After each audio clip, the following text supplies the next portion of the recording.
everybody, welcome back. Today we're going to be covering the panels that we built in our last video. If you remember, we built the frame, then we put our panels inside the frame, and so it's exactly where we left off last time. So let's get started. Alright, so to get started, before we cut our fabric, we want to measure our first frame at least, and then account for the long end of the frame and then the height of the frame box as well. The widths don't really matter, at least in the fabric that I got, because it's way wider than I need, so I don't really need to measure for that. But we still got 48 inches or 4 feet on the long side, and then on the height we got 3.5 inches, just like we did before, so that's another 7 inches because we got 2 sides, and then add on 1 inch or 2 so that when we pull the fabric and stretch it around, we can have something to hold on to. So I add on another 1 inch or 2 for that, and so we're looking, I usually measure mine about 59 inches before I cut the fabric. And I'm just following the lines on my burlap here to get a fairly straight cut. Doesn't have to be perfect. If you're not using burlap, you might need to measure and mark your line across the width of the fabric so you can get a fairly straight cut. So when I open this up, you can see there's several spots here where I've got creases and folds, and if you pull tight enough you might be able to get those out when we stretch it on the frame, but I'm going to go ahead and iron it out a little bit just to kind of ensure that I don't see that when it's done and finished. It's just perfectly smooth all the way across.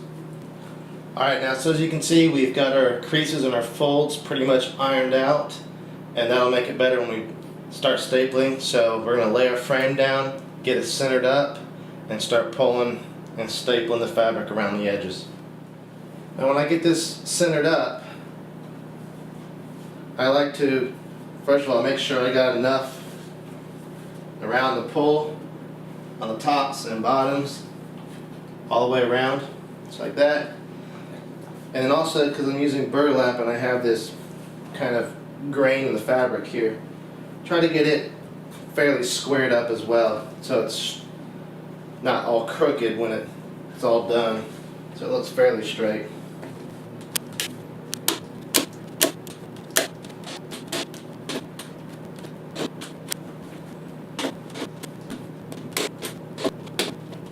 I want to show you this also. Most of my staples, I do staple and about staple width, another staple, leave a gap of about a staple all the way around. My staples, some of them go in real nice and some of them don't. As you can see, this one's sticking up pretty good, and I believe I'm using the 12mm staples. It's just what I had around the house. You might want to try a 10 or maybe even an 8. I'm not a staple expert, but apparently if they're sticking up like this, shorter ones will help, which makes sense. But some of them go in fine, some of them don't. So I usually just take a little hammer and just tap them down a little bit. And then because they are so close, then it's not really a big deal. It holds just fine. As I mentioned earlier, this side is way longer. And so all I do is fold it over and guesstimate a cut here. Doesn't have to be all that accurate.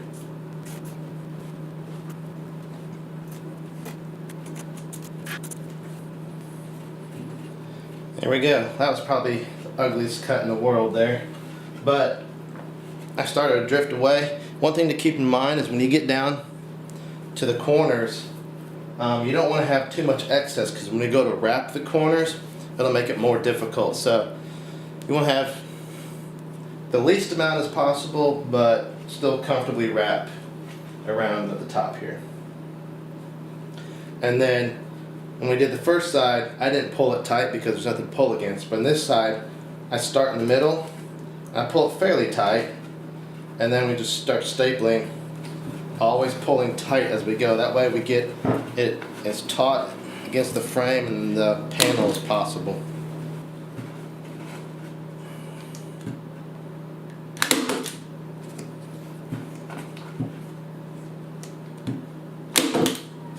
So one thing I like to do typically as I'm going along is just to double check, make sure things are looking like they're setting up okay.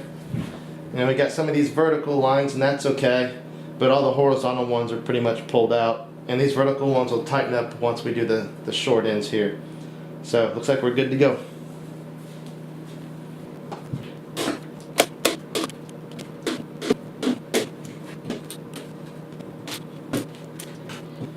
And of course, as we're doing this side here, I already did the other side, we want to pull these tight so we can get all those wrinkles out.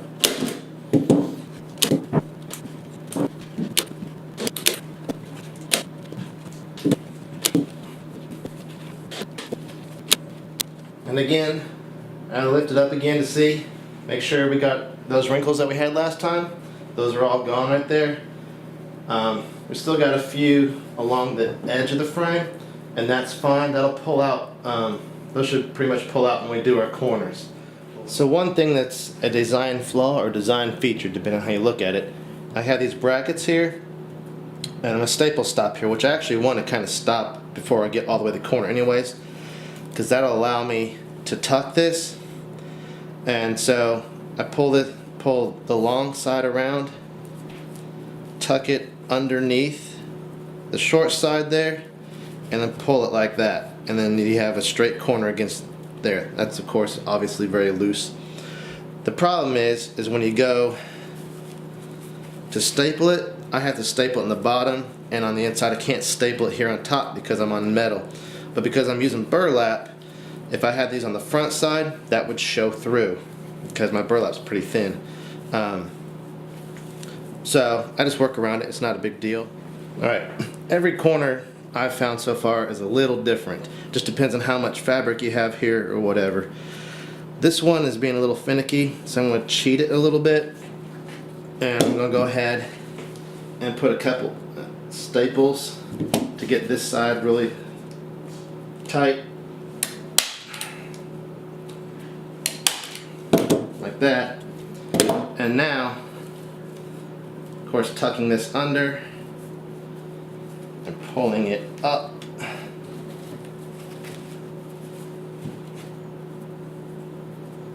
And if you get a little slack, sometimes you just need to tuck a little more. That's all it takes, is just a little more tuck underneath. There we go, that's looking pretty good. And again, I have to do mine on the outside instead of on top. But they end up hiding pretty well. And I got a pretty nice corner here. With other fabrics, it'd probably lay a little flatter. Burlap kind of just gets a little rounded, but that's more or less how it's done. Alright, for hanging this, I'm just using some regular eye bolts or eye screws. They're number 208. I don't think it really matters, just short. So once we put them in here, they don't stick past this. So I don't get too technical. I basically just find the corner down here. I have my drill bit at a certain length, random, and then I just drill it in the middle of that drill bit length, somewhere in there. And that's my pilot hole. And then eye bolt, we'll just stick it in there. I usually stick it through the fabric. So to hang this, we're just using this wire here, and all I do is just stick it through this eye bolt, that, stick it through the eye bolt over here, simple enough, get it in the ballpark. What we're aiming for is for this part right here to be just below the edge of the frame. That's where I want it. And then I just use my pliers here to cut that excess off. And then I come over to the other side and do basically the same thing, except this time I'm going to make sure that it doesn't go above that frame. It's just below the top of that frame at its tightest. We're all done. Double check it, and usually I get near the center frame, pull it up, just put a little peak in it. That way when we put on the hook, it's got a nice little guide to set in. Alright, last thing we do before we hang these up is we're going to put some spacers to make the back side of our panel right here, the acoustic panel, 2 inches off from the wall. So what I did, I got just some of these little felt self-adhesive things like you put on the bottom of a chair to protect the floor, and you stack 3 of them, and we're going to put it right here, and that will make it exactly 2 inches from it. Now you can just stick this on here if you want, and it'll probably work, but it's on that fabric. So what I did, I just found these little teeny tiny nails I had laying around, and then we just tap that in there, and then make sure the head of the nail is actually countersunk a little bit so it's not touching the wall. And there we go. Just do that on both sides. Alright, so now that we're done building our panel, we've covered it, we've got the spacers on there and the hanger, all that stuff, we're ready to put it on the wall. So I've got mine measured out here, my placement right where I want it, and I'll show a close-up of this, but I have these hooks. They're picture frame hooks, and they just go on the wall. No screws, no tools, no nothing. They're really nice. And I already have it installed, so you just poke it in the wall, grab your hanger, and to make it easier, I let it hang down. And of course, like I said earlier, we put this little notch there in the middle of the wire, and just hang it up there on the wall. Alright, so a few final thoughts while I wrap this up. I hope you guys found this useful, first of all, and it helps you. Of course, you can change any of the design you want. If you want to do it differently, go for it. But hopefully you found a couple maybe useful tidbits in this.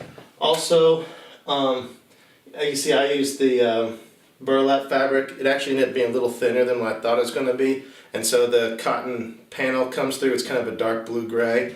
So you can kind of see that. Actually, I ended up kind of liking it. I'm going to paint this room again anyways, so I'll probably use some of that color to play off of with the other stuff. Plus I have some other ideas I'm going to do with it. Also, as far as the 2-inch gap between the back of the panel and the wall, I'm not an acoustics expert by any means, but from what I've read, that helps it absorb a little bit lower frequency, so it extends the frequency range a little bit that it absorbs. That's just what I've read on the internet. Everything's true on the internet. I know there's tons of places where people are arguing back and forth about those kinds of things, but that's what I did. If you want to put it flat against the wall or whatever, go for it. Whatever works for you. This is just what I did. So again, if you have any questions, let me know. Leave them in the comments below. Again, I'll try to answer those. If you haven't seen the frame build video, I'll put a link to that as well. And again, hope you enjoyed it. Hope it helped you out, and see you next time. Thanks.